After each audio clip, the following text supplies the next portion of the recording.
Hola, buenas tardes. Vamos a dar inicio a la mesa 3. Good afternoon. We'll start with session 3, talking about the TRIPS Plus provisions in IP in the area of the free trade agreements. I will now introduce the speakers of this session. First of all, on my right, Luis Villarroel Villalón. He is a lawyer and a professor of IP at Universidad Mayor. He is a member of the Industrial Property Court of Chile. He is an advisor to the Ecuadorian Institute of IP, a former VP of the Permanent Committee of Copyright and another area at WIPO, and he's a former advisor on IP on the for the Ministry of Education of Chile. He has provided consultancy services to UNESCO, WIPO, World Bank, and International Development Bank, among others. He's a co-founder of Corporación Innovarte, a non-profit organization in Chile which promotes access to knowledge. The next speaker will be Carola Musetti, who since 2001 until nowadays she has been working at the Ministry of Health of Argentina. She has been a member of the Commission of Medication Policy at Mercosur and the Group of Universal Access to Medication at UNASUR. She's also a member. She also participates in several negotiations in multilateral scenarios. She's an advisor to the Health Committee of the Lower House of Argentina. She's a professor at Buenos Aires University, and she's also an invited professor at Universidad del Litoral, the Health Observatory of Buenos Aires University, and La Plata University. The final speaker will be Mariano Genovesi. He is a lawyer. He has the Master in Intellectual Property granted by George Washington University. And Mr. Genovesi has been a consultant for the Inter-American Development Bank, UNCTAD, WIPO, and the government of Peru. He has worked in areas of technology transfer, especially in the pharmaceutical arena, and the implementation, regulations and rules, and application of the intellectual property regulations included in the free trade agreements. He also works for the Industrial Association of Pharmaceutical Companies of Argentina. And without further ado, we will start with the presentations, which will take about 20 minutes each, approximately. I'll give the floor to Mr. Luis Villarroel first.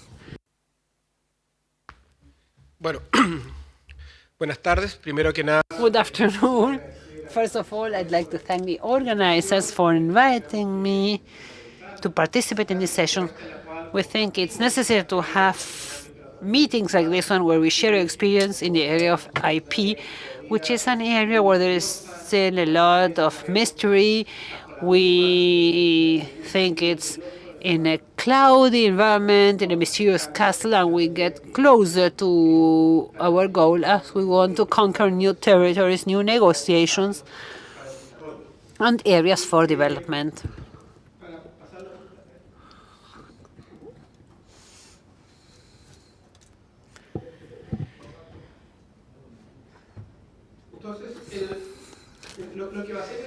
So I'll take not more than 15 minutes to give you an introduction of the obligations of TRIPS and the relationship with the new commitments or obligations that have been set forth through the free trade agreements, what we call TRIPS Plus requirements. And I'm also going to say a few words about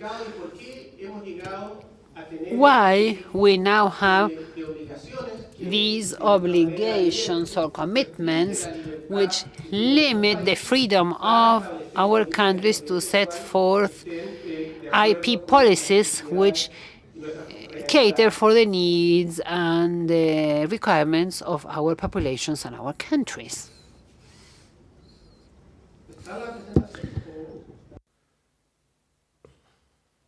Bueno, entonces el primer elemento que I'd like to start la explicación es que nos dio going somehow back to what the speakers said this morning is that the issue of international regulation of IP, especially after the TRIPS agreements, where we go into a multilateral scenario, which I call the Big Bang. With the TRIPS, there was a Big Bang, which has not ended yet, and which will not end until there is another disruptive element which may counteract these forces. So we have the TRIPS. We have already talked about them. They represent a commitment, a kind of promise similar to the promise of two people going on the first date, where both parties have lots of expectations. There's a lot of desire. They say things to one another, but eventually on the following day, not everybody was the way it looked like the day before. Subsidies were still in place, and what is most important is that the bilateral pressure continued. So we thought that with TRIPS, this was the end of bilateral pressure, but as it was said, this was just the beginning of what we were facing. So why did this happen? And why did we go into bilateral agreements with TRIPS plus provisions? I didn't participate in the TRIPS negotiations. I did participate, however, in negotiations of free trade agreements, and I think that there are certain things that are shared. First of all, this is a very complex issue. Not all countries, let alone the poorer countries in the regions, got into talking about TRIPS and free trade agreements, fully understanding what these commitments meant. Even when they started negotiating the free trade agreements, they didn't have the necessary skills to understand what kind of flexibility the TRIPS included. So things have changed ever since the first negotiations of free trade agreements in the year 2000 until nowadays. So the U.S. proposal was submitted as a proposal which was the normal interpretation of the TRIPS. They won't say that they were different. There were differences vis-à-vis what was already in place. So in some stages, this made it difficult to analyze the cost these TRIPS plus provisions involved. So the right competencies were not right in place. South Center and ISACs are helping us to improve the skills of the negotiators from less favored countries. But there are other inefficiencies too. Going back to what Susan said, is that we did better in the multilateral arena than in the bilateral negotiations. We may stop the ball, we may score something there, but in the bilateral area, nothing happens. As far as I understand it, when you negotiate in Geneva, you are sending your most skilled resources, people who are in the center of intellectual property, people who have lots of resources. They may talk to South Center, to many other supporting organizations. But when you go into bilateral negotiations, those skills are sort of diluted, and you don't negotiate only with your counterpart from the other country, but you also need an internal negotiation where there is pressure from the local stakeholders who are interested in access to markets. So we have a strong tension of people who understand about IP, they say we believe there will be a cost. There is no information, no accurate information about this. But of course, if there is a monopoly, there will be a cost. And you want to have access for your goods to other markets, so you change sort of your position for the negotiations. And also, we have this issue of the lack of information about the groups that have interests. Civil society does not participate, except for some exceptions, because it is expensive to have the right skilled resources, and not everybody believes that you should pay for this. You should have the money or find the money for this. Some groups believe that somebody else should protect their interests, or they even don't believe there is a risk. So these are other elements that make the scenario even more complex because of the poor development of institutional structures in the countries, in both areas, in the negotiation and in the implementation. Sometimes our teams don't have the skills we would like them to have. And I was just reading the judgment on the case, a case in the U.S. where the patent on the gene, breast cancer gene, the myriad, loses the patent. So Judge Scalia, a member of the Supreme Court, writes in his vote, he says that I agree with the reports that have been submitted to justify the decision that they shouldn't be patented, but because of my knowledge, I won't be able to say so. And I wouldn't even be able to say that based on my knowledge, I believe this is the way to go. But, well, as the information is in this report, I will just support the decision. If in the U.S., the court that has the most resources to analyze the case, who goes into one case, not in all cases, unlike our Supreme Court, which looks at all the cases, even the least important ones. So, of course, if the Supreme Court of the U.S. doesn't have all the necessary resources, it's understandable that all the countries do not fully understand what these intellectual property laws or regulations mean for them and their populations. And now when I'm talking about, I'd like to remind you and the people and the remote participants about the TRIPS. First of all, the TRIPS set forth it is mandatory to grant patents for processes and products in all areas of technology. There should be no discrimination. It sets forth a minimum protection term. There are exceptions to the patent rights. They are subject to the rules, the 3 steps rules, and these obligations do not apply only, or these limitations don't only apply to the area of patents, but also to other areas which sometimes are not considered as very important to the health arena, such as, for example, the copyright laws. So, for example, the element in TRIPS which took away the freedoms of some countries to develop their own industries. And the best example of the fact that some level of intellectual property protection, which is realistic considering the environment of the scenario in a country, makes it possible to create a pharmaceutical industry. And, well, this example is India, which has started granting patents in 2005, and now is one of the main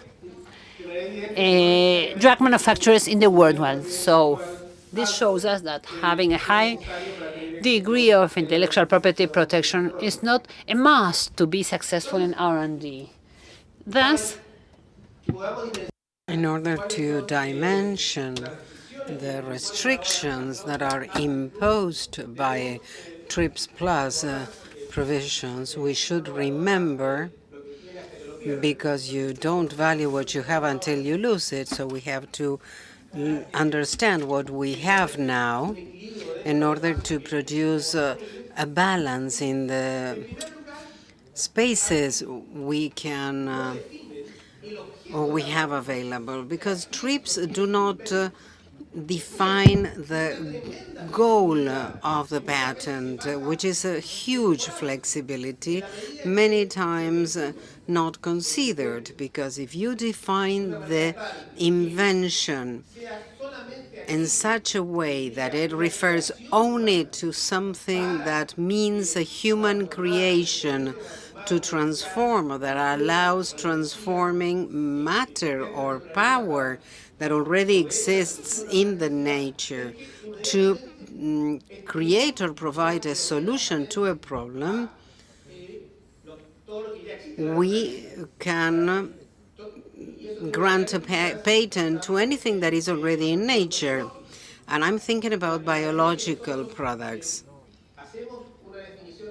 As we defined invention in such restricted terms, we face a problem. Many can go and ask or apply for a patent on a genetic sequence. And we could come to the decision that this genetic sequence can be not very frequent in nature, so someone can apply for a patent on that. The same happens in the US, Prometheus versus Mayo. The Supreme Court, in a very progressive manner, says that it is not valid to have a patent on one method to have certain measurement kits to use certain drugs, because it was based on certain natural laws that make it not susceptible to be granted a patent. So we may be excluding situations that has no merits. The same with innovation, industrial application. These are requirements that are not properly defined. So one country can demand it to be an absolute novelty worldwide. The idea of inventive aspect should also be associated to industrial applications that may be only manufacturing, not things as the US suggests, the PLCs, the last generation PLCs, the FTAs, I'm sorry, the latest FTAs. So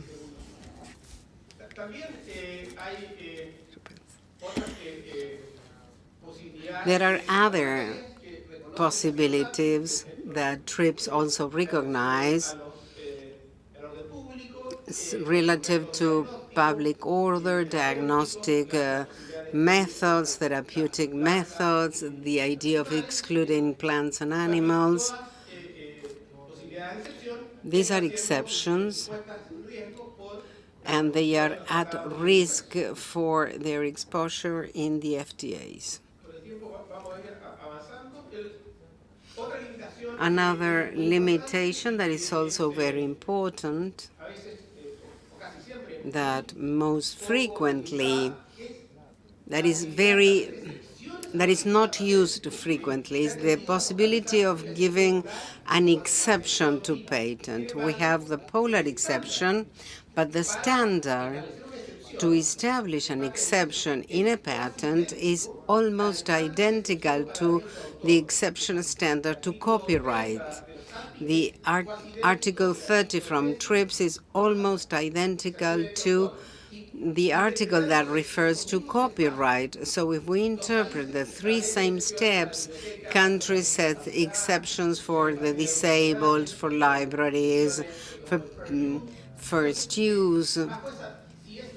So if it is the same standard that is applied in both things, we still have a lot of room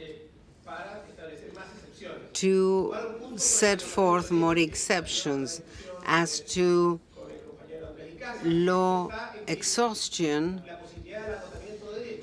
this law or rights exhaustion is subject to two different interpretations. The exhaustion of rights is at international level when it is in the market under the authorization of the holder. So in that case, that pharmaceutical product was not protected in the country of export, and the exhaustion of rights principle does not apply. That requires a license. But Correa says that if it is legally in the third country, the exhaustion of rights apply. 2 more minutes. So let's go to TRIPS Plus. I mentioned this.